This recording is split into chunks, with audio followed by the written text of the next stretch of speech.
All right, everybody. Welcome back. Arkham Tuesdays. Man, the Dunwich legacy here continues as we get deeper and deeper into these packs, into these investigators. New pack was released this week, the Undimensioned and Unseen. So we will be updating and going all the way through those cards for the investigators that we have already covered. What's going on, guys? Nothing much. I just finished the Blood on the Altar scenario. Oh yeah, just about 10 minutes ago. We finished it up. We defeated the monster, so it wasn't too bad. Had a pretty rough start though. I lost both my beat cops to getting kidnapped and stuffed into bags by turn 3. So that was 8 resources that went down the drain like that. So that was a rough start. Hey, but that's what makes it so epic, isn't it? Like now you have a story. No, now I can just tell about it, and every time I see the beat cop, I'll be like, "Oh, you're here! So glad you're not going anywhere. I'm so happy to see you." Damn beat cops! You got a new appreciation for the beat cop, right? We're gonna go back and now reevaluate. Two out at the same time. It was amazing. It was like pretty awesome. Man, that's charisma, man. All right, so today's the day we're going to dive into Mystic. So let us transport over to our tableau view.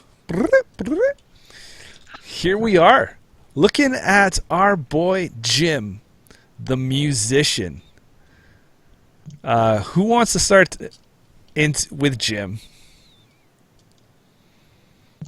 I guess me. Yeah, go ahead, right. Take it away. All right, so Jim Carver, the musician, as we said, so he has 4 willpower, 3 intellect, 3 combat, and 2 agility, 7 health, and 8 sanity. And his ability is treat the modifier on skull tokens you reveal as 0. Anytime you reveal an elder sign token, you may choose to instead treat it as a skull token, or if you keep the elder sign, it just gives you +1 on the test, and then he follows the same deck building restrictions as the other investigators from the Dunwich box. Yep. So immediately, my first impressions of Jim or the very first thing that you'd probably think of is what would be the benefit or added benefits to treating the skull token as a 0, and why would you ever want to switch your elder sign from the coveted elder sign back to a skull token? Why would you give up on the +1 in order to take a 0? Good question. And I guess we'll see that eventually, like as soon as we jump into his signature card. But you could probably think of some applications for that, some reasons why you'd want to do that. But overall, I think it mostly hinges on, his card that we're going to look at in a second, which is the trumpet. Jim Trumpet. Yeah. The So dead pretty listen. much, yeah. Yeah. So it's based on what items you have out, pretty much. Mm-hmm. I think the more immediate thing that jumps out at me for Jim, and my first impression, like honest to God, first impression, is why the hell do I want to play this guy compared to Agnes? Yeah. It's very true. Yeah. True, very so much so that's like, and that's without giving it any thought. Like just reading it, treat the modifier on skull tokens you reveal as 0. Anytime you reveal the elder sign token, you may choose to treat it as a skull token. Without, you don't look at any of the cards. You just like open it up. You look at the investigator, and you're like, "What the f is going on here?" Right? Yep. Looking at his stats, 4-3-3-2. Agnes is 5-2-2-3. Yep. 6 health, 8 brain, Yep. and Jim is 7-8. Yep. So I really, really, really believe. I mean, that's strong. That's some strong reallys there. That Agnes is, to me, the better choice. Yeah. In the Mystics. I agree. I think her ability, her elder sign ability is, way better. Her every turn ability her fast ability or reaction ability is really good. Being able to deal damage outside of a normal damage roll is pretty amazing. We've killed a lot of things that way out of turn. So it's really, really, really good. And I think we've talked about it before too in some of the combos with other investigators as Agnes, right? Like, I'm going to take a horror with Agnes, do a damage, then you use like some of these other abilities, and you're just going to heal the horrors off, so you keep her going, and Yep. there's other cards in there that that just are crazy. With her, she's just set up to be such a powerhouse. That said, I think Jim is kind of a little underappreciated. Like, there is some good decks and some good play styles with Jim, but it's nowhere near compared to what Agnes can bring to your table right now. Mhm. I agree. I don't know. For me, I just think of it as, how often do you draw the skull token and wish that it was something else? A lot of the times I feel the skull token, because, and if you look at the two scenarios in the Dunwich box, on normal difficulty it's treated as -2 and -1, I believe. Yeah. And a lot of the times that's not enough to undo you. I mean, the skull tokens in both those scenarios do have pretty crappy effects, but even if you look at the house always wins, the second scenario, it gives you Jim's effect if you have the money to pay for it. I think if you have 2 resources, then you get to have Jim's effect anyways. Yeah. And so when the cards give you that ability, a character ability, you have to pay 2 resources to do it, but it's kind of like, why even like, I might as well play some completely different ability, something different and more exciting, if I'm allowed to do that in the scenario anyways. Yes, there's an added cost to it, and it's not some innate ability, but why bother doubling up on that same thing and having this redundant effect, right? So like Jameson said, it's like, you look at him and you look at him and then you look at the 2 scenarios and you're just like, okay, so why do I need this again? Yeah. I think if I was going to play something on like the super difficult level, then I'm like, you know what, I might want to blank skulls just to be on the safe side. But still, it's like, it's such a randomized effect, right? Like, what if by chance you just never pull that skull, right? Like, and that's happened. I've gone through like 3 campaigns before and not pulled a skull. Yep. Mm-hmm. So the skull token is on every difficulty 2 out of whatever is in the bag, right? Yeah. As you go up in difficulty, you're adding more numbers, more negatives, right? So your odds for pulling the skulls actually become worse as you get harder and harder. Right. It's 2 and 17 on normal difficulty. Right, and then if you look on expert, it's adding, I think it's another 2 or 3 almost, right, or something like that. So I think it actually gets worse as you go. So his ability is going to trigger less. Yeah, and I mean, and later on in the game, we know that more tokens can get added to the bag. Yep. Yeah. I don't think any of them are skulls. No. Right. But for me, it's just, I just think that if a skull gets pulled and you're playing on a harder difficulty, then it's scaled there, right? So yes, it's the negative effect is usually worse. Yeah. So you're kind of pretty much. Usually, there's a negative effect too, as well. I think in terms of, as well as the minus number. So, right. So I don't know. I don't think he's as good. Just looking at the character, like, we haven't looked at either his weakness or his asset yet. Yeah. Those. Yeah. So where is his stuff here? Gotta unhide the spoilers. Yeah. So we have his trumpet. Right. Yep. So you're looking at, it's a cost of 2, and it's got 2 will and a wild icon. So pretty much 3 wild. And it says, when a skull token is revealed during a skill test, exhaust Jim's trumpet, heal 1 horror from an investigator at your location or a connecting location. Yeah, so that's really good. That is really good. Really amazing ability. The fact that you can heal at a connecting location is also pretty awesome. But again, it comes out to 3 out of 17. What's the odds of pulling this, right? But then in that case, you multiply that by the fact that it's if anybody pulls one. So it's not just the player playing Jim, it's just when a token's revealed in general. So that does make it a little bit more useful. Right.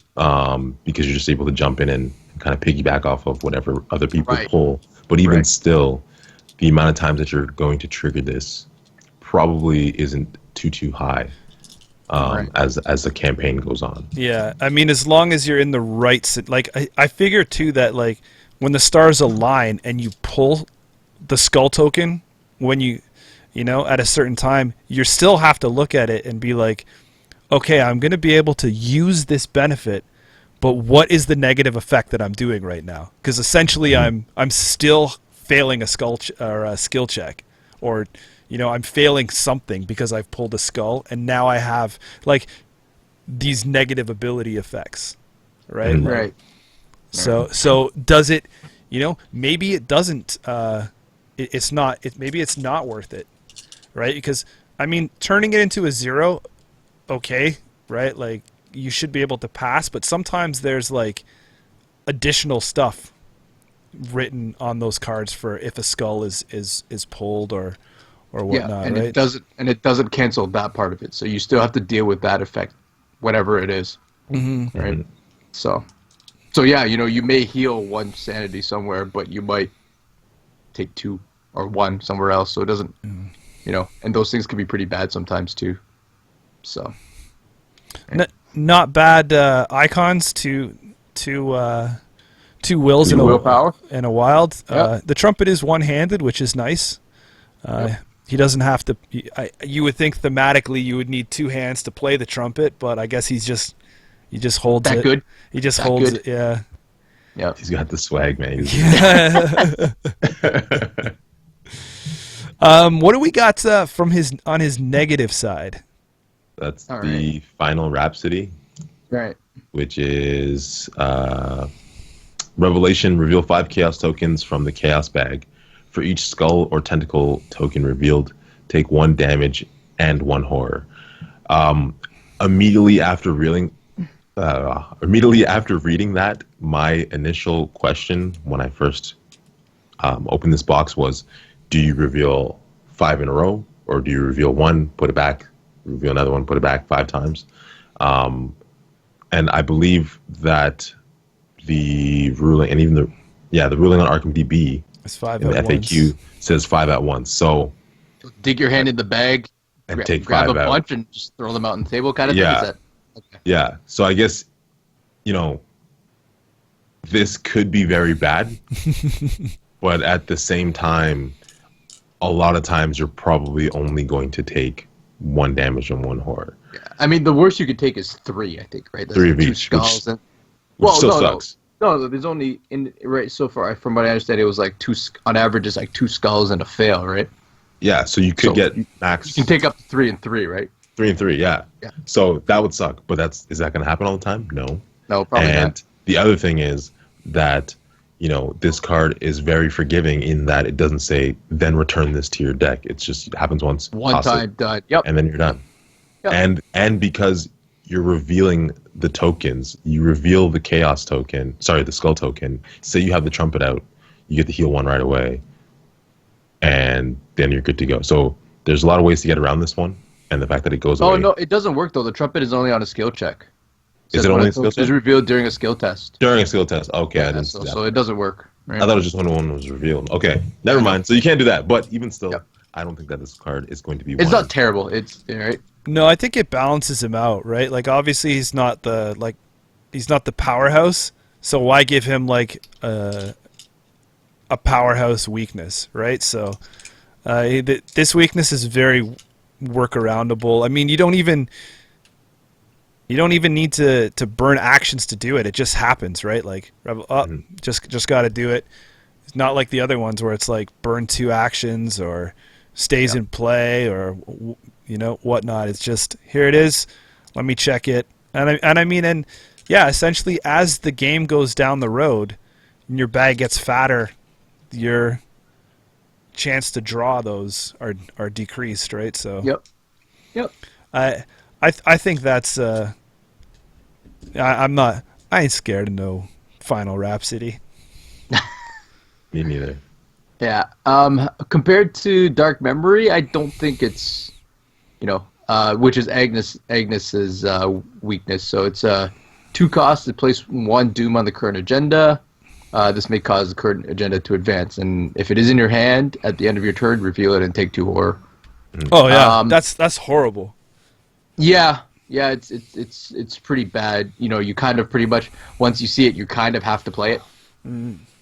Right, you're kind of stuck that way. So yeah, it's a little bit harder to. I mean, I guess in both cases, they're almost like instant events. It's almost like a revelation. Like as soon as you draw Dark Memory, you're not going to hold on to it. You're going to pretty much play it anyway. So it kind of works like a revelation, I guess. Right. So adding 1 Doom, depending on where it is, it could be good, could be bad. It may not matter at all. Right? So this saying that now.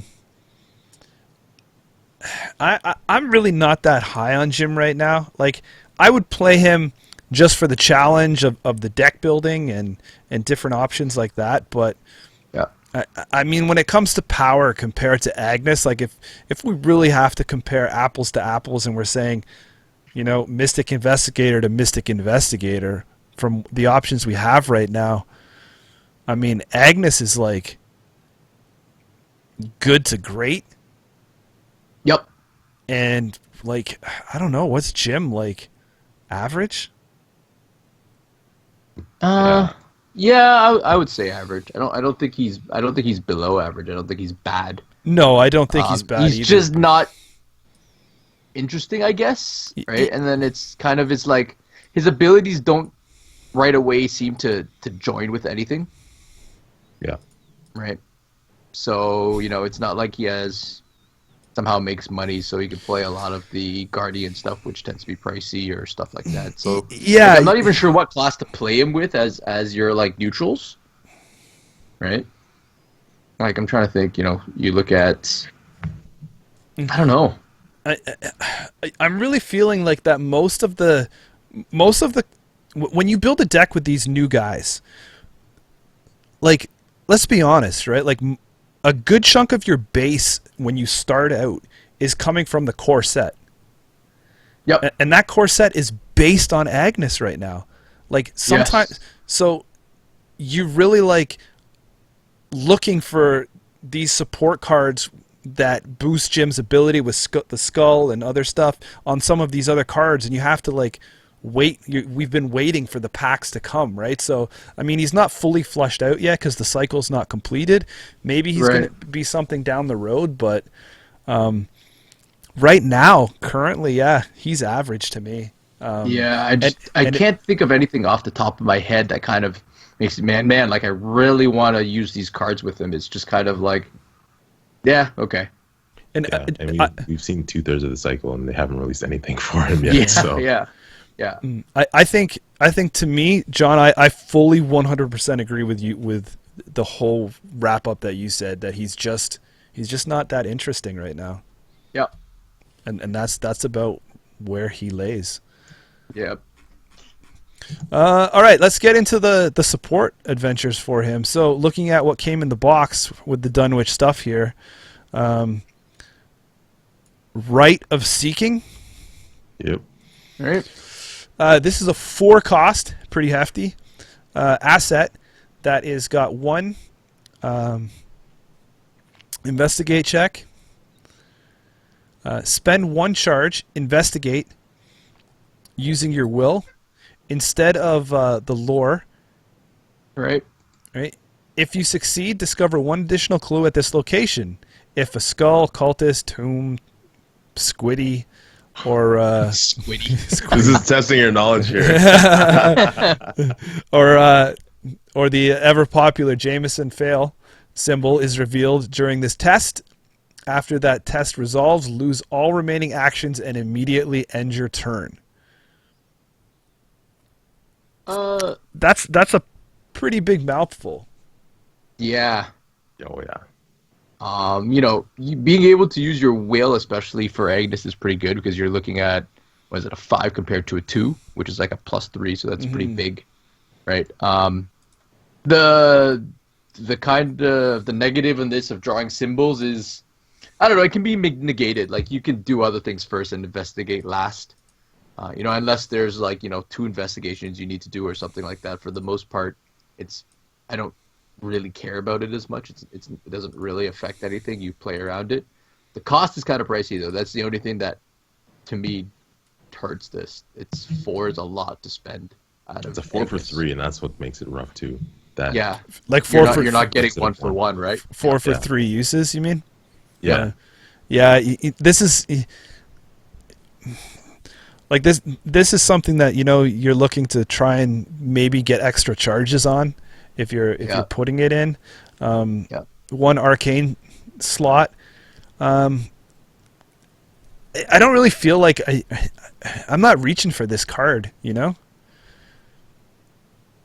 No, but I've seen it do work.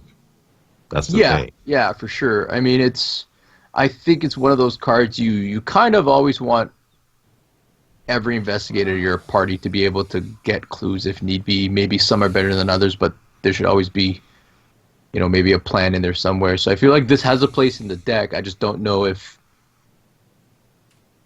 you're playing this right off the bat. You're kind of, holding on to it till it's like, okay, you know what? We're kind of running low. We need an extra clue getter. Okay, I'm going to go throw this in right now.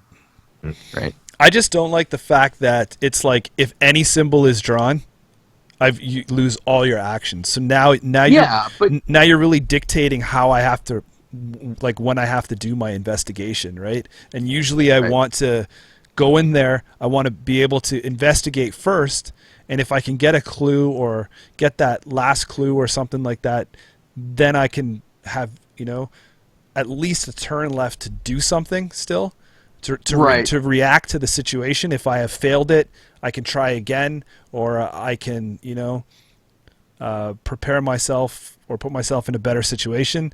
This is like, okay, now I have to kind of like do a little bit of prep, and then hopefully do this on my last turn so I don't. I don't know. Yeah, that's what I said. Like it's not your base gatherer clue thing. It's kind of, hey, it's a backup. I need to throw this in just in case. If it comes up, I'll deal with it, right? It's right? If you're at this point where you're playing this, you're probably risking losing all your actions anyways. You're either it's pretty much you're investigating last to get that last clue, or you're risking it anyways because you need to. So. Yeah, they're talking chat about using this as the secondary clue gatherer. Yep. So where does that leave it, guys? Are we just saying it's average or above average? Because I mean, I don't even know if above average is. I would throw it under average right now. That's for me. I would have to agree with that. All right. Just costs too much. All right. Someone got the next one? Virtual candles, John? Candles? All right. So you're looking at 1 cost. So after a symbol... So one of the symbols except the autofill, the tentacle symbol, is revealed during a test. You get +1 skill value for that test. So I guess this... 1 out of the 4 symbols can be useful for Jim if you've got it. So that skull goes from a 0 to a 1, which is or 0 to -1.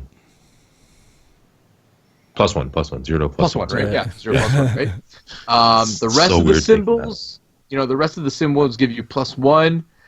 Usually those symbols are all, there's usually like a -1 or -2, so you're at best breaking even.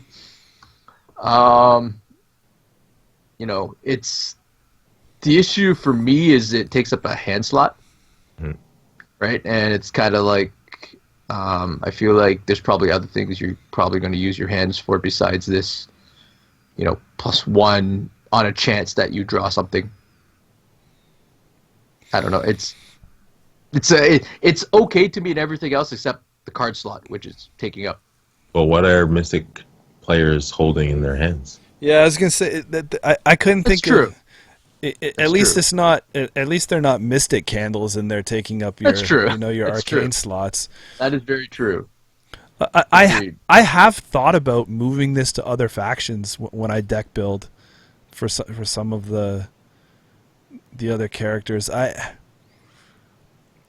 do like that it's something that is put in play for a cost of 1 and just kind of sits there, and it's just gonna, if I can get it out, it's just gonna give me that bonus along the way for some of these these draws, and to help out to neutralize the negative effects there. Okay. Right. But okay, so you're thinking like so if you put it in, I guess, Daisy Walker, she doesn't have a lot of hand slots either that she uses up, so I guess that's okay, right? Who else would it go into? If you're looking at any of the newer characters who can take stuff, I feel like they're probably using up their hand slots for other things, aren't they? Yeah, but I mean, I did think about sticking it into like, it didn't make the cut, but I was on the bubble of putting it into an ash can, just to, because I do like the effect that it gives. I'm not leaning towards this is great, this is good, right? But I think that this can add some balance when you need it to, like, giving a +1 skill check on the field just in case. I feel it can save your bacon more often than not. Can you stack this? Can you have 2 of them and get a +2? Yeah, it's not unique, right? Okay, so you can be like, Lumiere, just the 2 candles walking around. Yes, but you have to sing the entire game. So I don't know. What are you guys feeling? I'm feeling this is above average. I was gonna say the same thing. I think it's above average as well. I think it's more of an average, but I can live with above average. That's fair enough to me. All right, let's cue the next one up. What do we got? Clarity of Mind, which is an asset / spell. It does take your arcane slot. Spend 1 charge. Sorry, it has 3 charges. Okay. Spend 1 charge, heal 1 horror from an investigator at your location. So it's the mystic version of first aid that heals horror instead of horror and damage. Yep. And sits in your arcane slot. And we discussed this last cast, that first aid was very slow, unbelievably slow, and not very economical or efficient. Right. So immediately to me, it's just like, yeah, I mean, Agnes could use this, sure, but does she need it? No, because there are so many other ways to get rid of 1 horror currently. Right. And does Jim Culver need it? Probably not, because he's just banking on drawing skull tokens to heal that horror as well. So it's just like, this one seems pretty redundant right now. Yeah. I'm not really going to slow down my game and spend $2 to start healing horror off myself when I have so many other options available to me to do that exact same thing and save my arcane slot. Yeah, to me the arcane slot is really heavily weighing this one down. Yeah, your arcane slots are your offensive stuff, not your defensive stuff. Mm-hmm. Yeah. So, to me, immediately I'm thinking it's falling kind of under average. Just how far does it slide? It's not bad. No. I mean, so we had first aid under average, so I think it's just... do we throw it under the same thing, or because I feel like first aid, even though it's average, is more useful in a guardian than this in a, right. mystic. That's why this is below average. Yeah. Yeah, to me, if it wasn't an arcane slot, I think that's really why it falls from me, because right. I mean, like, what are you going to do? Put this in play, and then next turn you draw another card, and you're like, oh well, overwrite it. That's when you just heal 3 times and then. Yeah. Alrighty. Okay, so we'll skip the bind for now. Right. Okay. Go to Miskatonic, and we'll look at Delve Too Deep. All right. Here's an interesting one, John. What do you got for us? We've got an event, cost 1. In player order, each investigator draws 1 card from the top of the encounter deck. Then delve too deep into the victory display. Auto include. What? What? All agreed. Give me that. Oh, agree. So this is, it's. I don't know if it's worth it for one victory point. I don't know. I think we have, we've been playing through a campaign. I feel like we get enough XP the way it is. I don't need to. I don't already want to do encounters. I don't need another set of encounters for one victory point. So you have a chance to get points at the end of the game, but it doesn't get you closer to winning the game. It actually probably makes it worse. If this was something like gain clues or remove doom off the agenda or something, like made it so I'm getting closer to winning, that'd be amazing. This is pretty much like the carrot in front of the horse. Yeah, this is win more. You get a reward, but you're now further away from getting that reward. This is win more. You Yes. have more XP. Put more stuff in your deck. That's what it is. I don't like it. I can't do it. I can't. No. Man, you guys gotta live on the edge a little bit, man. The weird thing is Do live on the edge. My character has like three sanity and 3 like health trauma already going into a campaign. I'm pretty sure that's on the edge as far as it gets. I don't know if you're being serious with me, Shomar. If you're trolling me, man, I can't read you this time. No, I'm messing with you guys. Okay. I don't think it's an auto include, no. But do I like, the new dynamic that it adds? Yes, because now it's like, you're getting to the end of a scenario, and let's say there's that location across the board that's victory 1. It's got 3 clues on it, and you're like, boys, we could either run over there and try to deal with that, or I just play this one card. We each draw something off the encounter deck, deal with it, and get that 1 XP anyways. That's the way that I see it. It's like it kind of saves you from having to put yourself in crappy situations. So what happens if somebody else plays it? Because you have a buddy calling you out in chat to say that you would probably be pissed if someone else played this and it wasn't you. No, man. Look, why do we play Arkham? Because we love when the bad shit happens. We love when shit hits the fan. Everybody loves the feeling of drawing off the encounter deck and be like, oh god, I don't know what this is. This lets you do that twice in one turn. Get that feeling twice. And no matter how good the encounters are, how bad they are, you get 1 XP regardless. And so, like I said, it's not necessarily an auto include, and no, I'm not saying it's a fantastic card. I just like the extra dynamic that it adds, the extra fun that it adds, and it's another story to tell during your campaigns. It also saves you, like I said, from having to do things that you don't necessarily want to do during your scenario, like clearing some super annoying high shroud location that's across the board. You just play this, everyone draws off the encounter deck. Half the times when we draw off the encounter deck, it's not even that bad, to be honest.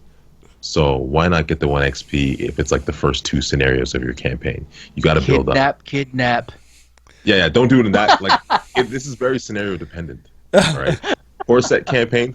If you do this, turn 1 of core set campaign 1 when you're just in your office, who cares? Draw some rats, whatever. Free XP. So I think early game and early campaign, why wouldn't you play 2 copies? Because you know that nothing really bad is going to happen, and you build yourself up to help ease the latter scenarios. Is all that I'm saying. And I think that this card is average. Okay, all right. Because I was gonna say I'll give you average because I think it can be a fun card.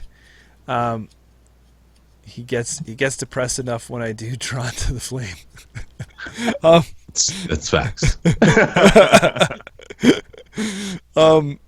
I do believe this card is a fun card, an adventurous card, but I mean I could see it. I don't even know. I don't know the best time to play it, or can you imagine playing 4 players and now everyone has to draw another encounter on top of what they just had? That's shifting the state of the game right quick for 1 victory point, and I've never really felt like we're short for victory points right now. So Yeah. Do you put it in scenario one just to drop it down, get that quick bump, and then replace it right away? I honestly think that you could do well to put this in, even 2 copies of it for scenario 1, and maybe even scenario 2. Oh man, honestly, if I was probably playing with you and you were like, and one action delve too deep, and I'm like, oh my god, what have you done to us, blah blah, and then we somehow managed to get out of it. If later on in the game you dropped your second copy, I'd probably lose my bananas, man. But then we'd get through it, and I'd be like, hey, so now you get to play the Chicago typewriter because of this extra 2 XP. And you'd be super happy through the roof. Thanks. As you shoot and then down I'd be monsters. like, Thanks and then I'd be for like, this Shomar. XP. We can now And I'd do be like, Shomar, Rougarou. now what are you going to do with this? And then you're going to be like, don't worry, I got adaptability, guys. It's out of here. That's right. Yeah. Or you're going to be like, now I'm going to play this just so we can do our Rougarou side quest for free. Everyone. I don't know. I think that it's worth it early game to power level your character, or early campaign, sorry, to power level your character. Yeah. I don't know. I'm not putting throwing it this above. It's not going to be above Rite of Seeking. That's fair. I'm going to throw it under below average. That's my decision. I would say I'd say it's it's very borderline, but I'll give the edge to average because I think Yeah. it can be dependent on what you're playing. Right. And the colors in the art are fantastic, so that gives it a bump. Yeah. It's a very well done illustration. Let's go on to Essex. Yep. Alright. Hypnotic Gaze. Gaze. All right. Sweet card. So, 3 cost. The mixed icon, so you gotta fight and evade fast, so it doesn't cost you an action. Play when an enemy attacks and investigate your location, cancel that attack. Then reveal a random token from the Chaos Bag. If it is one of the symbols, deal the attacking enemy's damage to itself. That's pretty awesome. It's pretty good. It's a little bit pricey, but the fact that you can cancel an attack is good on its own. And then with the bonus ability of maybe about less 40% or so to be able to deal that damage back to the enemy and most likely kill it. That's pretty amazing. Yeah, I think I'm gonna call this straight out. This is good borderline great. Yep. Like 3 cost, okay, but look at what you're getting, and it's a fast. It's a fast. No action needed, with the potential of doing attacking damage. I mean, like that's what the faction needs is damage ability, right? Yep. And protection. So I really don't know what else to say. The fact that it's awesome. I mean, hey, this works on elite enemies as well, which is also really good. A lot of the kind of evade or the stuff like that we see out of like Survivor and Rogue don't work on elite enemies. This one does, so that's always huge. Some of the bosses, which are massive, will attack everybody. So I'm thinking that will cancel that, and nobody will take damage, and you could deal some damage back. That's pretty good. Mm-hmm. I don't know if nobody would take damage, right? It would just be one person. Well, it says cancel that attack, right? So I don't remember. Attacks and investigator. So it'd be canceling the attack on that single investigator, and then you got to use how it works? You'd have to use the Grim rule. So when you have any confusion, what would be the worst thing? Yeah, and the worst I thing guess. would be not to Yeah, cancel I don't remember exactly what the written rules for massive is. We'll have to check it up and check that. But I just think that there's another card that has some gym synergy, possibly if you pull that skull, getting double bonuses. Oh yeah, you avoid the damage, deal some damage back, and heal. That's pretty awesome. So where are you guys thinking? I'm tossed between good and great. Yeah, so am I, and I'm kind of leaning towards great, to tell you the truth. The only thing that's not making it great is the cost, and even then, it's kind of a stretch to be that as a criteria that pushes it away from that. Yeah, you know what? I'd put it as great. I'd put it as great. Mm, Uh, I think my reasoning for why it's great is that it has no negative to it. So a lot of the other cards would have some negative sentence at the end. This one is the worst that could happen is the attack just gets canceled. Yep. So I think that's what makes it great. There's no downside to playing this card. As a matter of fact, if you get lucky, then you're able to, like we all said, deal the damage back, which is a fantastic thing. And then with respect to the massive thing and how that plays out. So it says massive is a keyword ability. A ready enemy with the massive keyword is considered to be engaged with each investigator at the same location. When an enemy with the massive keyword attacks during the enemy phase, resolve its full attack against each investigator it is engaged with one investigator at a time. Okay, so you can because only it's not cancel simultaneous. one. Yeah, can so only you just cancel one. Yeah. All right. But even still, that's awesome. Yeah, that saves one person. You can save whoever can't take the damage. Pretty sweet. Yeah. All right, we're looking at Defiance. Defiance is a skill. Came out in Blood on the Altar.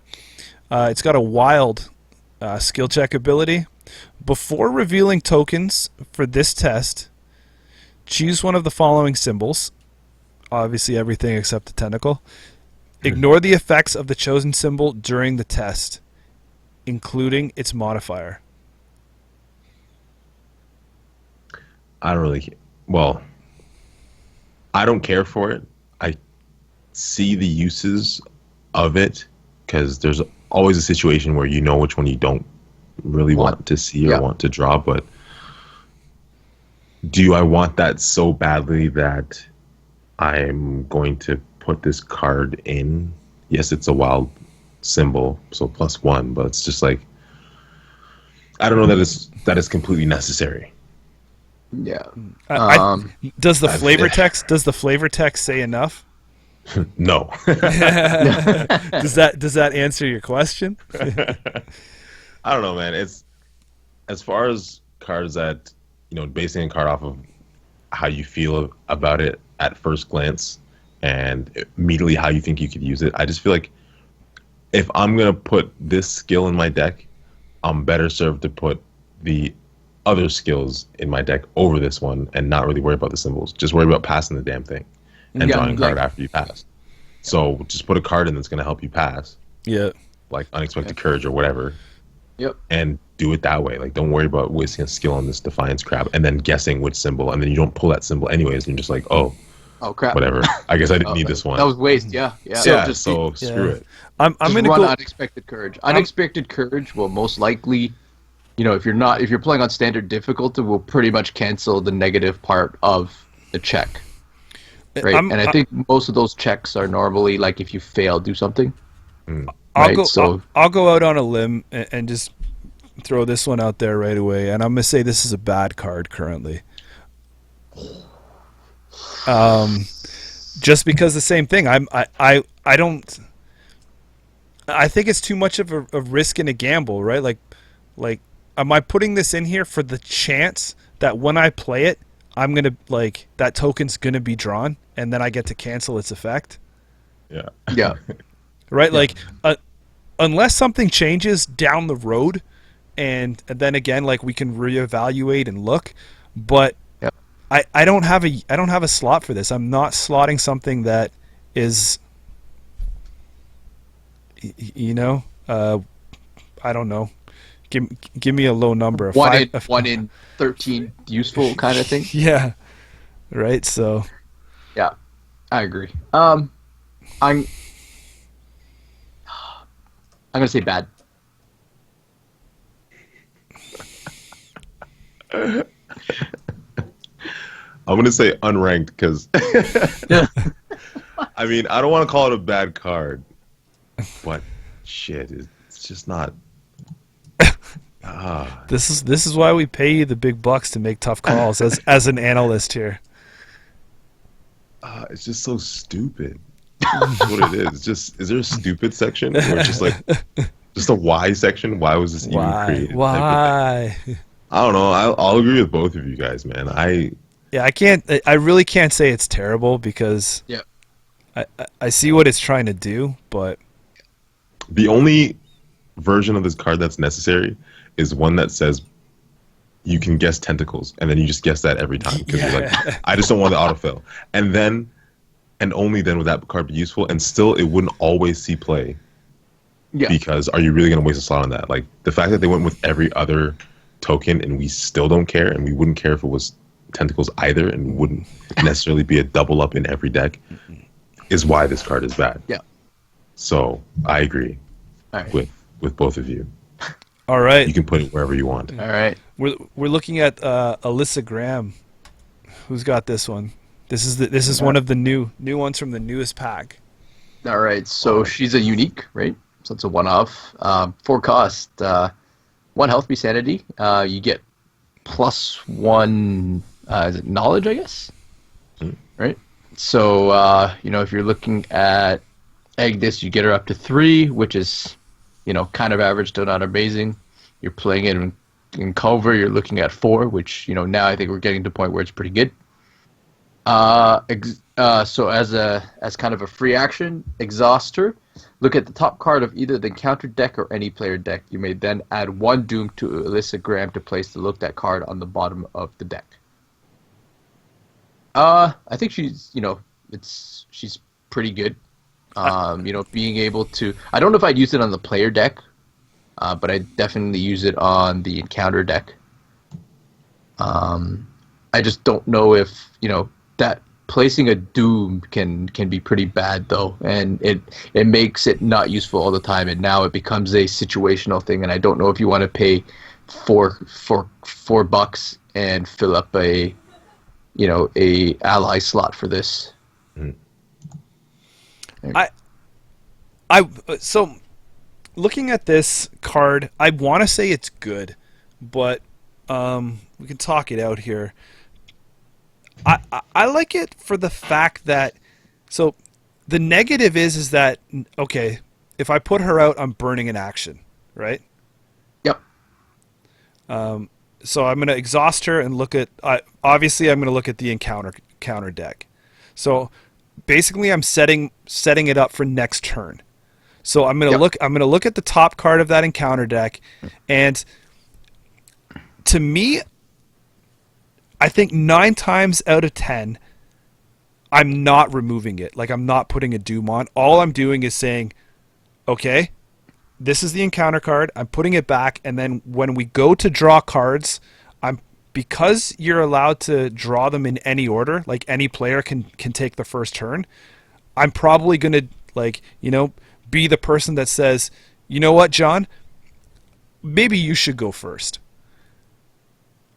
Because now I know, because now I know what's coming, and I'm prepping. I'm giving it to the person that has the best chance of passing it, right? Like if it's something that tests something that you have like a high agility, and it's like an agility check, I'm like, maybe you should go first, man. And you're like, okay, you draw it up, you're like, oh, awesome, pass, gone, so it's basically giving us one free kind of ready or prep step. Yeah, but the my only downfall is now I'm to really, if I'm really trying to get that advantage, or to do that, or we get in that pickle where we need to know what's coming, I'm basically telling myself okay, I have 2 actions to use, because one of them is every turn I'm kind of using this card.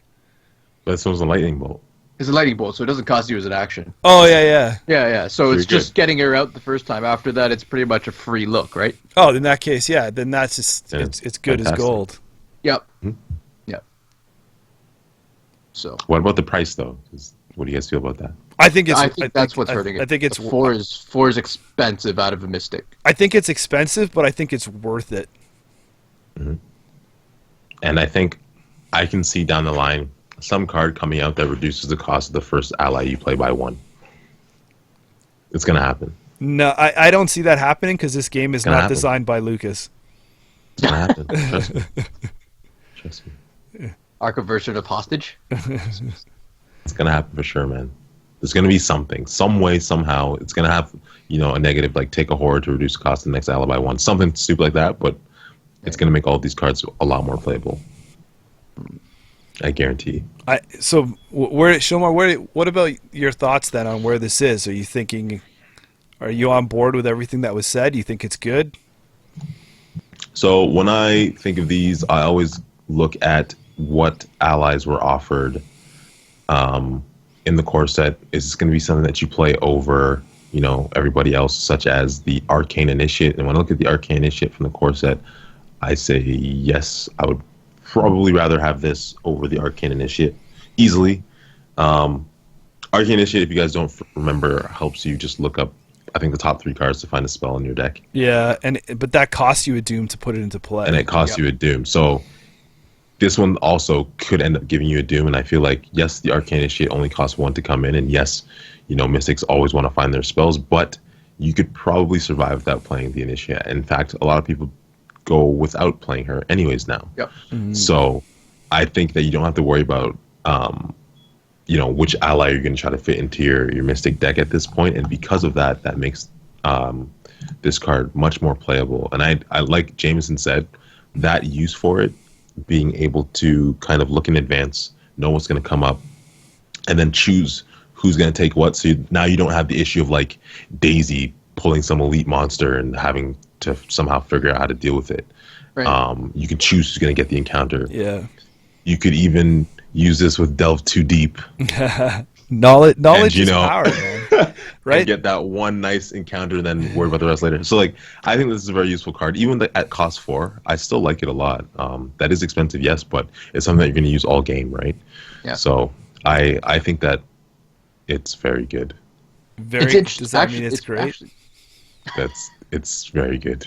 Yeah. I don't know if it's great, but it's really good. Yeah. I would. You know what? It might be great in if you're playing a solo campaign. Mm-hmm. Right? Then you're always dealing with that, and you're just shuffling stuff down. Yeah. Right? Or dealing with it, so it might be okay. Tim says initiate equals selfish build. Alyssa equals altruistic build. It's so true. So true. Don't be selfish, guys. Don't be. Unless you're playing by yourself. And even if you're playing by yourself, you probably still want Alyssa. I'll give it a good. I'm gonna go good. All right, let's jump back quick and look at Bind Monster 2. Mm-hmm. So now we're looking at the upgrades here quickly. Right. All right. So we're looking at it's 3 cost. 2 XP. Evade. This evasion attempt uses willpower instead of agility, which is for Mystics are pretty good. Their agilities are both average and pretty bad. If you succeed and the enemy is non-elite, evade it and attach bind monster to it. When attached monster would ready, you test willpower 3. If you succeed, attached monster does not ready. If you fail, discard bind monster. So I think it's pretty good to keep a monster locked in place. However, I feel like most times you still have to kill the monster anyways. Sometimes it's either in a location where it doesn't really matter, or it's got doom building up on it or something. There's very few times where we leave a monster floating around. So I don't like it at that much. I don't think it's great, because it does have a few kind of when are you going to use this. But other than that, being able to keep kind of a monster suppressed is good. It's just the test is also 3. I like it as I like it as a solo play. A couple things that I have with the card is I have no problems with the cost. I have no problems with it being 2 XP. I think that's good. Most of the time when a monster comes out, like John said, I think that you really got to try and control your situation. I mean, maybe one gets away, but do I need to keep binding it, or do I need to keep do I need to keep it tapped that whole time? In a non-readied state where we're doing something. What really hurts this card is that it's non-elite. I don't really feel like I need to keep just a regular, monster or minion or whatever, like bad guy, constantly like that, right? Usually I need to either evade it for one turn and get away if it's not a hunter and just kind of leave it where it is, or I just need to evade it long enough to get my fighter to the spot where I need it to be, right? Yeah, exactly. It's kind of like I still have to make a test to keep it, bound, so to speak. So why don't I just get somebody else to pass the test and kill it? Mm-hmm. Yeah. I think I love this card in theory. Mm-hmm. Yes. And just like in terms of the mechanic, but in practice, I just feel like it's never worth it. Like, and Tim just mentioned in the comments, so obviously that's one of the people that I campaign with. And I know that he's had this in his deck for a while, and in all the scenarios that we've done, even in the replays and whatever, if my memory serves me correctly, there's only been one time where this card has actually been used. And when it was used, the monster passed the check immediately, and it went away. And it was just like, we were so excited, we popped off. Like, yeah, we finally bound one. Yes, it was like on the train. Take that, you son of a bitch. Yeah, I think we bound a blob or something. You're like, yeah, we finally bound it. And then it's just like, and test, and ready, and that's gone, and nice. So, I don't know. And the fact that you did you try and bind him and then hopefully like the car gets like ejected and he just gets blown with it? I think that's what we were trying to do. And I'm pretty oh, sure you sneaky SOBs, man. You sneaky. We were doing some kind of junk like that. But the one time, and it lasted for less than a full turn, and it was gone. And it's like, this card, you pay $3, you still have to do the evade check using will. You could fail it at that point, and then it's just like, it blows up already. Right. So there's just so many downsides to it. Even the upgraded version isn't that good. I feel like the upgraded version should be like a will of 4 or 5 or something to make it more playable. But at this point, it's kind of useless. Like, well, not useless, but just not necessary. It's definitely a win more because you're not going to bind rats, and you're not going to bind those shitty ghouls and like all those other things that you can just ping and get rid of with one machete swipe. Yeah. So for me, it's like, it's going to get used just for the icons. So are we sitting here at a below average, or is it like, or is it slipping? I almost want to say that it's bad, man. Bad. I'm going to go, I would say bad. All right. Yeah. And I challenge anybody to argue that it's anything better than that.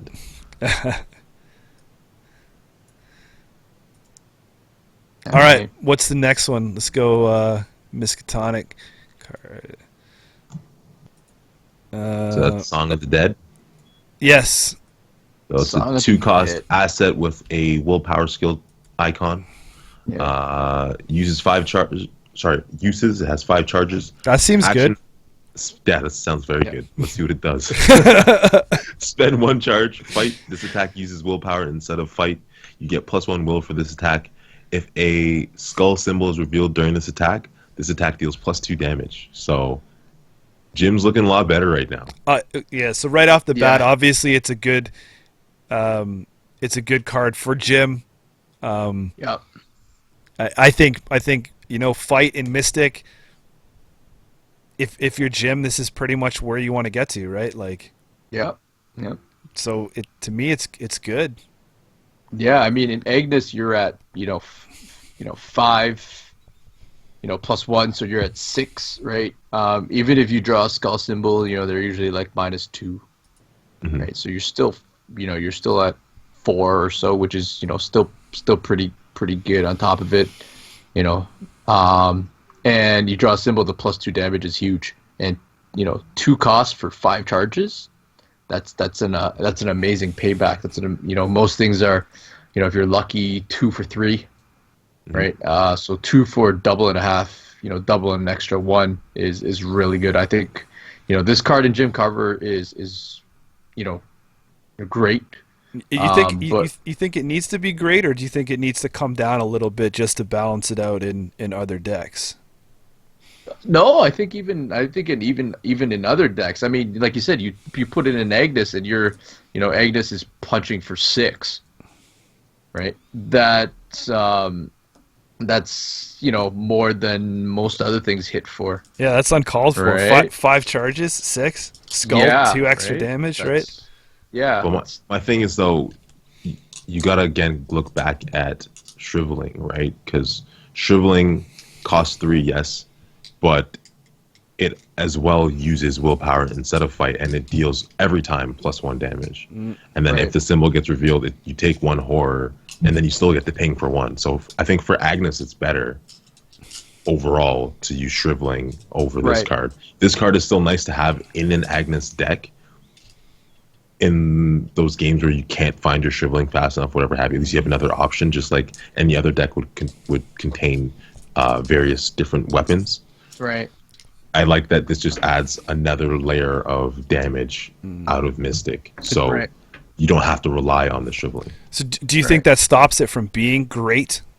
Yeah, I think that it's not a great card because it's not one that is going to, Be the jump first card you want to see. jump into every Mystic deck and be the one that you want. If you're playing Jim, then yes. And even if you're playing Jim, you're still only doing 1 damage unless you draw that skull token, which to me is a very big limitation. Yeah. As we said, you're not going to draw skulls. It's 2 out of 17 when you're playing on normal. So that alone takes it out of the great tier because it only does that 1 measly damage. Like Fair like enough. we made fun of Blackjack and how shitty Blackjack was and all those other 1 damage cards. I think Right. that takes it out of great. It's still, in my opinion, a good card. Okay. But it's just missing the damage component, consistent damage component. I'll agree with that. That makes sense to me. You have sold me, Shomar. Thank you. All right, so looking at the Essex one is the shriveling. Right. So this is super shriveling. Yeah. So 3 cost, 3 experience to use. 1 Yeah. arcane symbol is 4 charges. Spend 1 charge, fight. This attack uses will instead of fight. You get +2 will. Yep. Deal 1 damage for this attack. If any symbol is drawn, even the tentacle, you take 1 horror. I mean, obviously, I think I think this is still, to me, this is a good card as well. Obviously, if you're playing Jim, I feel like you're going for a song. If you're playing Agnes, I feel like you're updating your shriveling here, and Yeah. that's basically just where it is. Yep. I don't have anything else to say about it, and I think the same things hold true to. So these are pretty much interchangeable in rank, depending on which one of the 2 You're playing. you're playing. And Yep. the key differences, just to highlight between the 2, are that the upgraded shriveling has the fight icon. Sorry, the willpower. Willpower for the skill icon. check, and then it gives you +2 instead of +1. That's it. Yep. Price is the same, charges are the same, unfortunately. Well, it gives you, was it +2 will, right? And +2 shriveling will does and stuff. shriveling doesn't give you any plus, right? It just uses your Uses will. Yeah. willpower, right? So you're getting +2 on the test pretty much. The damage is the same, right? And then on the fail symbol, you still take 1, which for Agnes means you could pretty much kind of toss that damage. So not terrible. It's actually okay. The next ones we get into are what we call the Shomar cards. These are the permanents. We might as well start with him, and we'll see if we can talk him up. This is the Blood Pact. It's 3 experience to get in your deck. The twist here is that add 1 Doom to Blood Pact, and you get +3 will. Limit 1 per test. Add 1 Doom, you get +3 fight for this skill test. Limit once per test. I have no idea why it says once per test. Right? Like, okay, yeah, I do, in case you're fighting the very last one, right? And you're just like, we've got an extra Doom, I'm going to load it up. But how many people are going to be like, let's boost this to 9 fight, guys. I'm taking 3 Doom. To deal 1 damage. Or maybe 2. Yeah. And because you know what happens there? That's like, oh, it was very nice playing with you. Please do not show up next week. Yeah. Like I've been saying, I'm very happy that they decided to use this permanent keyword. It's a very cool thing that they had these cards that just start in play. That's fantastic.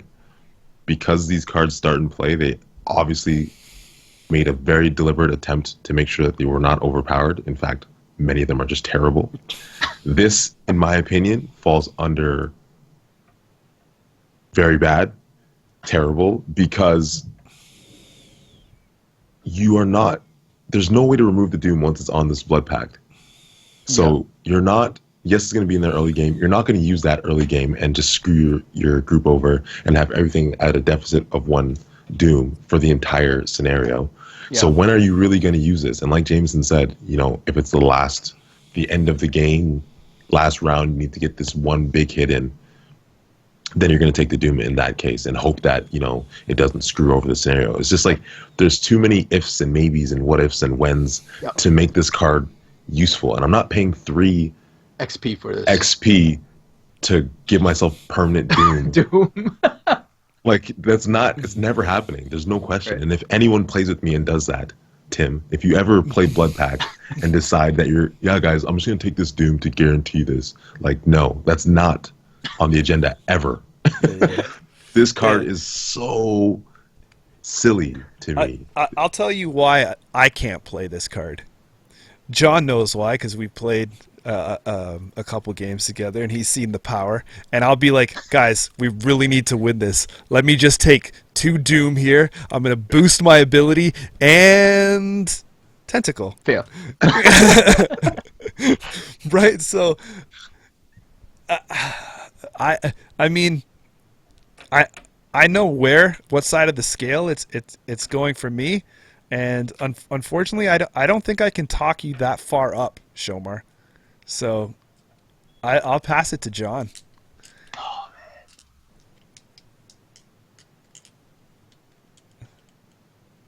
man. So just to clarify something, when you're correct. When you get to when it doesn't cost you an its action Doom, to take that Doom, right? You remove all the Doom off the agenda, but any Doom that's on like cultists and stuff stays. Is that just to clarify? Or no, it would come off the cultists, I'm pretty sure. And would it come off this too, or no? So I think it comes off of all the cards in play. I think you remove all Doom when it hits. Okay, so in that case, you're only you're inevitably pushing it up a little bit, but it's not constant throughout. So I still think that's the only reason that it's not terrible. No, it's still terrible. It's still terrible. It's really bad. But we don't have a really bad. We have a bad and terrible. Yeah, so when the agenda deck advances, remove all Doom from play. Yeah. Okay. I played it on super hard mode where I didn't know this rule at first. You just kept it? And we kept it. Like the first couple scenarios with the cultists just out. I was like, oh man, this sucks. Just flipping. It was so bad. But yeah, so it would come off of the Blood Pact. But even still, it's like, that's not, in my opinion, worth it. No. So Tim was saying that these are probably the 2 icons that you don't really even need buffed in faction. Exactly. Yeah. You're not buffing that's fight. it too. Yeah. Right, so willpower, you're boosted, and fight, you're using willpower for other stuff anyway, so it doesn't really matter. Yeah. So does that mean we have a bottom of the barrel? We do have a bottom of the barrel. This is the worst permanent yet. Yeah, it pretty much is. I mean, like I said, the only good one was Rogue, and just because it was the 3. Mm-hmm. Yep. Let's look at what we got in the newest pack. Rite of Seeking. 4. Dang. So this is a 5 cost, 4 XP, 2 lure, asset, arcane symbol, 3 charges. I don't know why I have to read this one again. Same show. Same. Spend 1 charge to investigate. Investigate using your lure. Your will instead of lore, and get +2 will for this test. If successful, you discover 2 additional clues at this location. If any symbol is drawn, after this test resolves, lose all remaining actions and immediately end your turn. Right. So the only difference here is that it costs more, but you get 2 clues. 2 additional. And So two additional clues instead of 1 additional, and you get +2 willpower. Yeah. So we're saying it's 3 clues on a scoop here. Yep.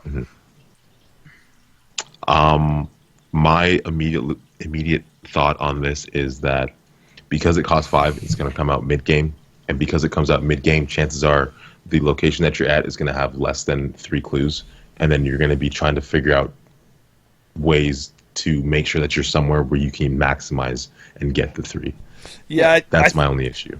I think that's well said. I think, you're right. I think you're going to have this, you're going to draw this card, and you're going to hold on to it because you're going to be looking to get the best value out of it, and Right. and you're always going to be a little timid to play it and get, not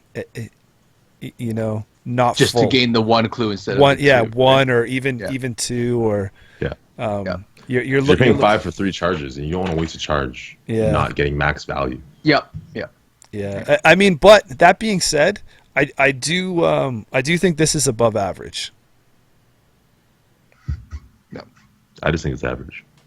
No, I would go with above average. I think, the +2.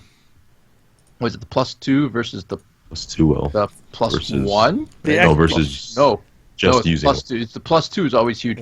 Yeah. Sometimes you may not get the most value out of it, but you know what? Sometimes a more likely pass on 2 clues is still pretty good.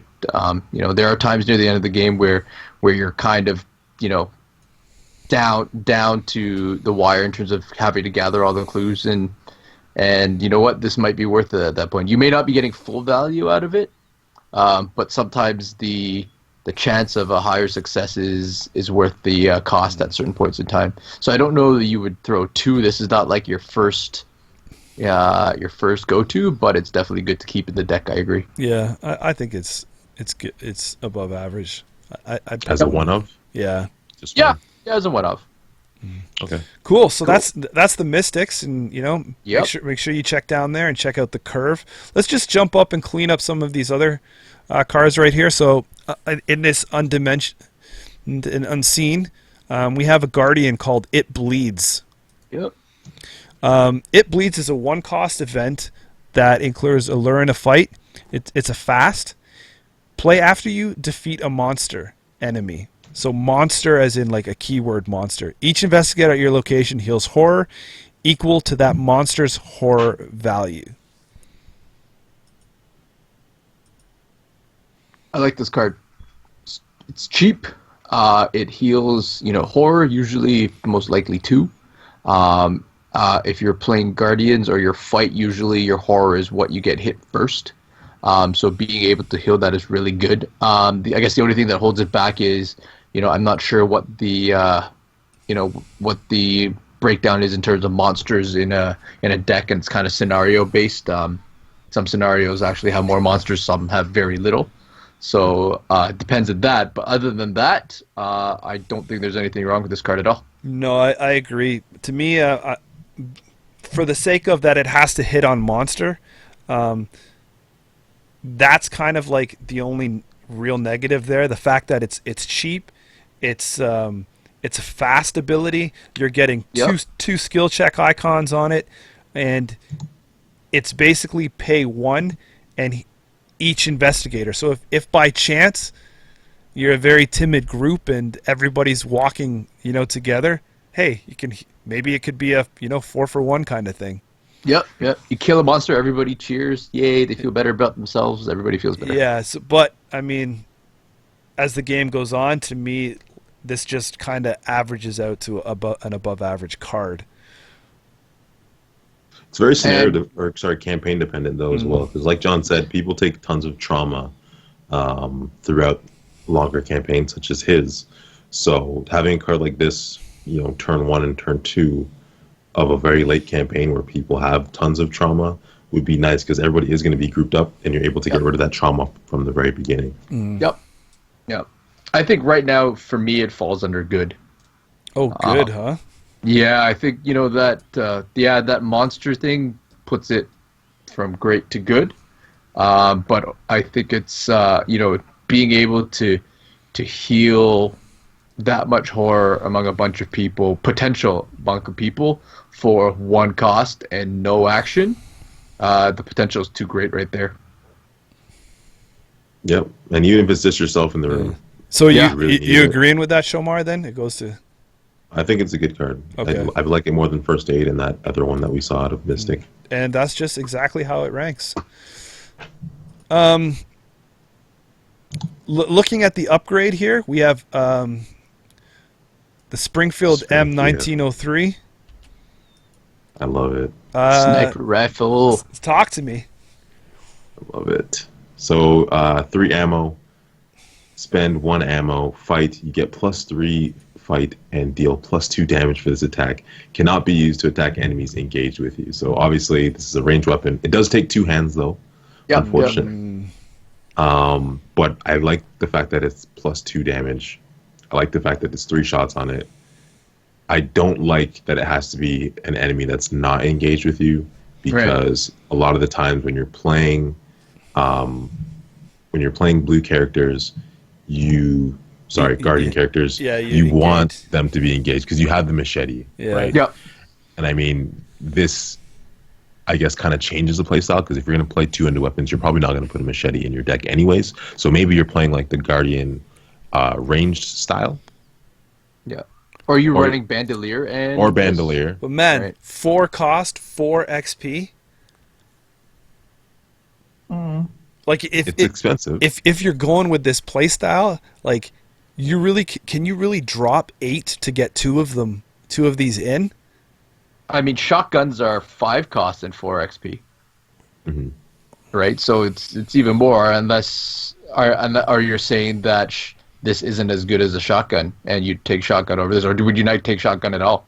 I guess the question is one or the other. You don't have to go one or the other. Maybe you could go hybrid and just throw in the 1 copy of the Springfield in case shit, as they say. Just don't miss. And just have that. And yeah, don't miss. I don't like the fact that it cannot be used to attack enemies you're engaged with.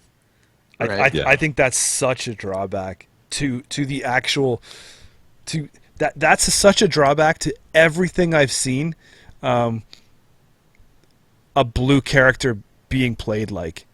Right. Like that's just such a rub against the grain. There's occasional times when it works out where if there's an enemy engaged with me, I'll just tell whoever my fighter is, I'll look at my health situation and be like, you know what, let's roll the dice, don't waste the action, because we have to do, after A, we have to do B and C, and we have to make sure that you have extra those actions to do that. So don't spend a turn engaging or an action engaging, like pulling the enemy off. Take the shot. If you miss, we'll deal with it. So I don't really know how I feel about this, and plus it being 2 hands. I mean, like, now pretty much you're walking around and not engaging with anything. Mm-hmm. 'Cause you're a sniper, man. You're Vasily Zaitsev from Enemy at the Gates. You don't care. Oh, damn. No, you're totally right, man. You're totally right. It goes exactly against like, look at Zoe. Zoe's ability is all about engaging. Mm-hmm. Yeah. And so now you're telling me that, I don't want to engage, so I can do this +2 damage, and it kind of sucks that way. But I think that it tells us a lot about what the next blue investigator might be, or might do. Okay, so yeah, then what do we do? Come back and look at it then, and reevaluate? I think this one is going to be revisited, and for now, it can't really sit too high. It's going to be just an average. I would say average as well now, where it falls, and then we'll see what happens in the future. This might have potential to jump way back up. Is it better than Keen Eye? I gotta double check what Keen Eye was.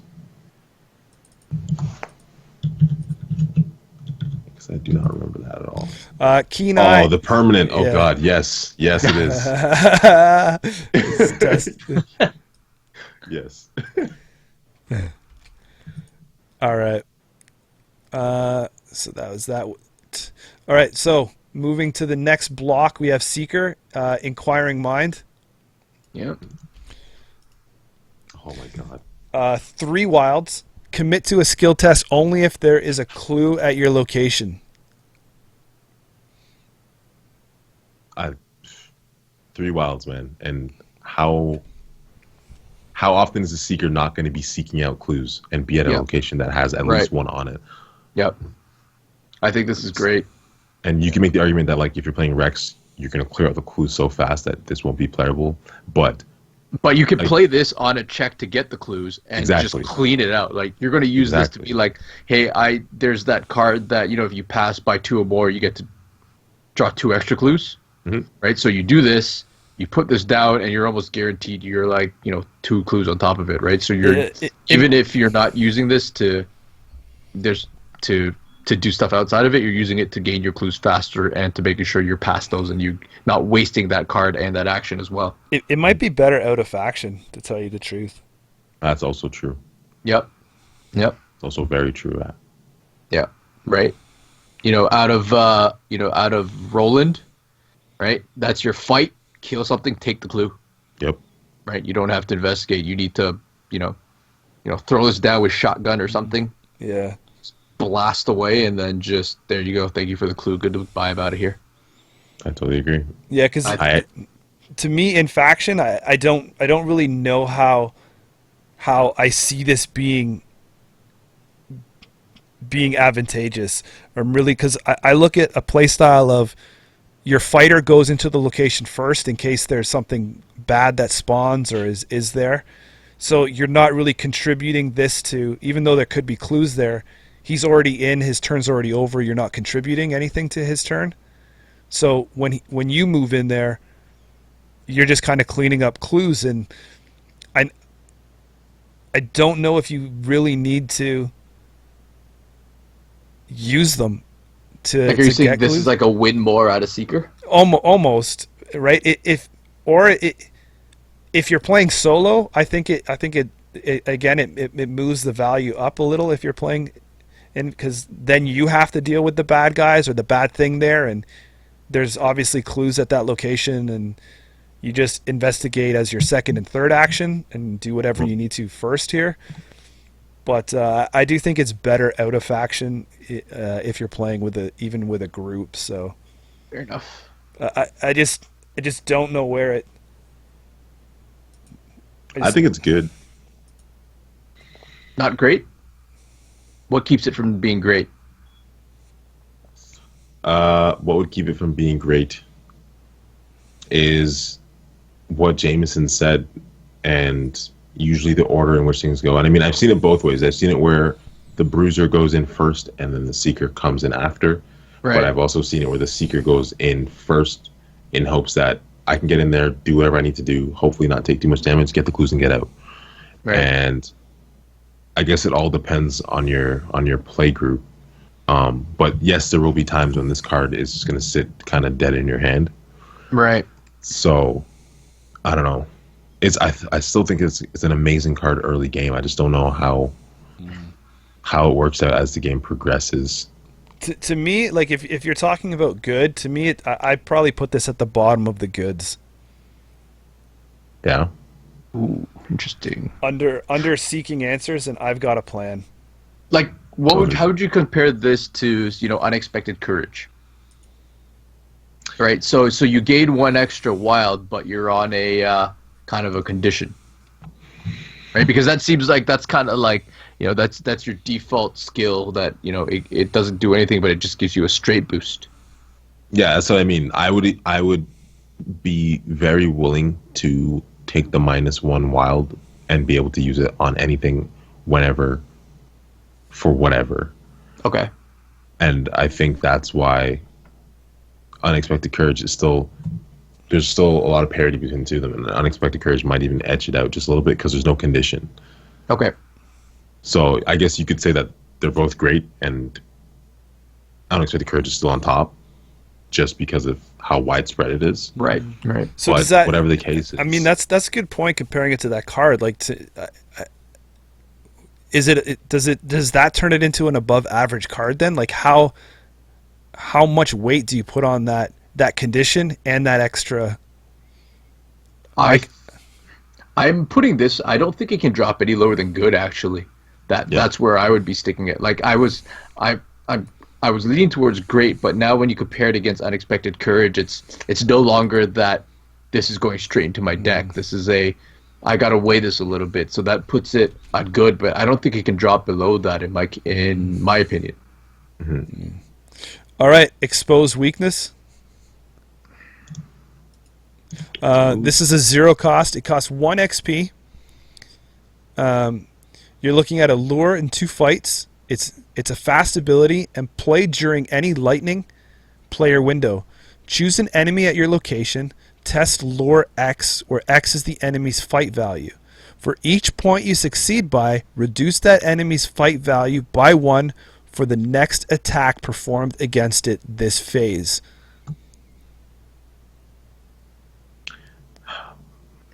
To me, my thinking is I just don't like that it kind of forces your hand in terms of turn order. yeah, Yeah. it's too conditional. Right. Like too many things have to line up for you to get value out of this. And I think probably more often than not, you're just going to be pitching this into skill checks for the icons. Yeah. Right. Right. But the other thing that I like about it is that it's fast and there's no negative. So you do the check. If you're lower, then who cares? Yeah. If you win, then good things happen. Right. Either way, it costs 0. It's fast. Mhm. There's no attacks of opportunity. There's no loss of resources, whatever. No, Right. And it's choose an enemy. I mean, maybe you save this for the big boss battles. Yep. To get 1 hit in. That's the word that messes me up too. It's like for the next attack performed this phase. If it was like for all attacks this phase or whatever, then it would bump up. But I think that is just very limited, and a lot of the times how big of a difference is it going to make versus just giving a straight up +2 to somebody. Right. Right. So rather than take the chance at getting it down to -3, go all in and just take the +2, I think. Yeah, this card, I think if you're going to make use of it, you're looking at like stuff like double or nothing. Like it combos with something else, but right now I think even those combos are kind of like a risky push your luck. We need to do this to get by kind of thing. I don't know if it's something you're going to use all the time. So is that average? I would think so. This is like a back pocket kind of thing. Yep. It's very average. Yep. All right, into rogue. What's the first rogue there? We got quick thinking. It's another skill with the wild icon. If this skill test is successful by 2 or more, after it resolves, you may immediately take an action as if it were your turn. This action does not count towards the number of actions you can take each turn. One of. Yes. Above Like this average. is- This is above average. 60 by 2. So, you're throwing 1, so increasing it by 2, you're adding an icon to it. It's a wild, so I think it can be pretty good because you can use this on anything. Yeah. So if the guy makes a cheap test just to get you to move because you're stuck or something, or you need that extra move, it's a good way to get a free move out of an action that somebody's going to take anyways. Mm-hmm. Right. Yeah, I think it's good. The fact that it gives you 1 wild is a bonus as well. Right. Sometimes I'm lenient on the ones that give you the mandated pass by, right? You have to be successful by 2 or more. So now I have to look at when I'm throwing this in and how much, how many more cards do I have to boost this by or boost my test by to actually make sure that I succeed by 2 or more, so I'm getting value out of this card. Mm-hmm. Right. But it's the fact that it's a wild, so you can kind of do this whenever, right? You know, if you're going to be the last person to go during the turn, and you've got, you know, you're in a group of 4, you're looking at probably, you know, 5 or 6 opportunities to use this, so you can trigger it on the best chance of a pass. Right? You know, some guys, you know, played a flashlight and he's, you know, 5 against nothing. Well, I need to move. All right, I'll use it then. Right? Yeah. And they do get a bonus to the check as well. Yeah. So, But so that it also does means you have to be there for when that lines up, right? So that is true. Yes, as well. Yeah. I don't know. Like, does that mean like now you're putting yourself into situations where you're making less optimal other turns to line up to be at that guy's location? Like, you're like, I should be trying to get this clue over here, but I can see that you can do your flashlight and look something over there. So now I'm going to use my actions to move over and set you and be in that position. So when you skill test, I can use this and get a bonus action. I mean, you can use it on yourself too, right? Yeah, you use it on yourself. You can use it anytime. Use that during the Mythos phase, whatever. I think it's a great card. Anytime you can get an action for no reason. Yeah, like, you're gonna take the test anyways. I mean, that's true. I just feel like I feel like I am just defending why I'm not gonna throw it out so high, because it's a one of. I mean, if we're all like gung ho on it, we'd be like 2, Right. and then B, it's like I just feel that succeeding by 2 or more, like as much as the abilities are really good, to me that hinders it in the upper echelon of these card ratings. All right. So where you think it is going? Above average? Yeah. I agree. That works for me. We can leave it there for now. Is it We'll leave it there for now? Is it better than Liquid Courage? Yes.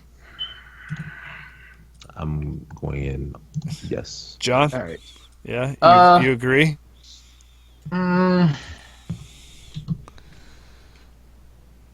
Yeah, I think it is. I think there's as much as we like Liquid Courage, there's other ways to heal stuff, and free moves are not the easiest thing to come by at the moment. Yeah, I think the action outweighs, like, getting the free action is what edges it there. Yep. An interesting one here is Lucky Dice. Yep. This is our Or are they? oh, That's what it says under. That's weird. Yeah. So $2, Lucky Dice is an asset, has a willpower and an agility skill. It's exceptional. After you reveal a chaos token, spend 2 resources, ignore that chaos token, and reveal another one to resolve. If that token has a tentacle symbol, remove Lucky Dice from the game. I think this card is great. Why is that? I mean, because if you have the money, you can just keep doing this, right? Yeah, a rogue should have cash, right? Yep. B, it was it was good enough that he just got up and left. He's like, Yeah. guy asks me my opinion and then leaves. Hey. Sorry. Why do you think it's good? Drop the mic.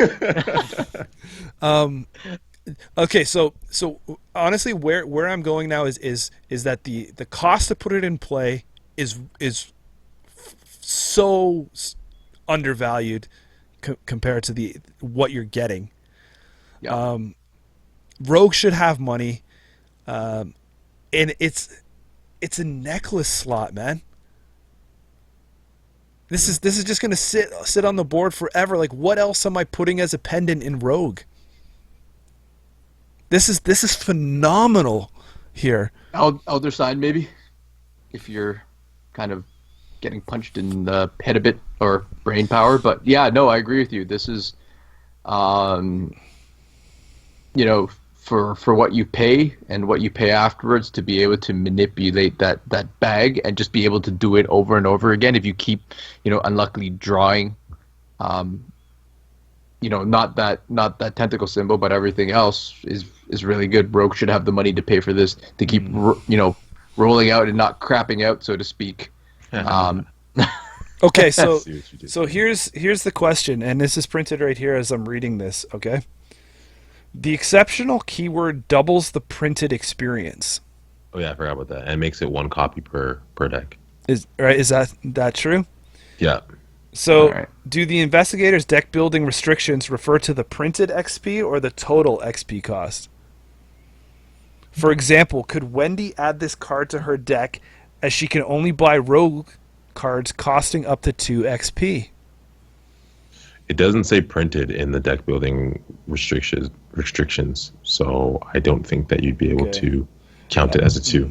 Somebody Which is commented. why I don't understand why. Somebody they made commented said yes, you can buy this as Wendy, but it doesn't specify printed, and we know how FFG is with that, at least in Game of Thrones, anyways. Yeah, it's usually. But then that makes you wonder why they would even print it at a 2 anyways. So maybe that's right. Then that's the reason why they did it. Printed it as a 2. I think regardless, even if I'm just looking at in Rogue as a one of as everything, I think this is a honestly let's break it down. It doesn't say exceptional on this card to put it anywhere other than great. Yes, because it's an exceptional card. Yeah. John, do you have any arguments or anything else to add there? No,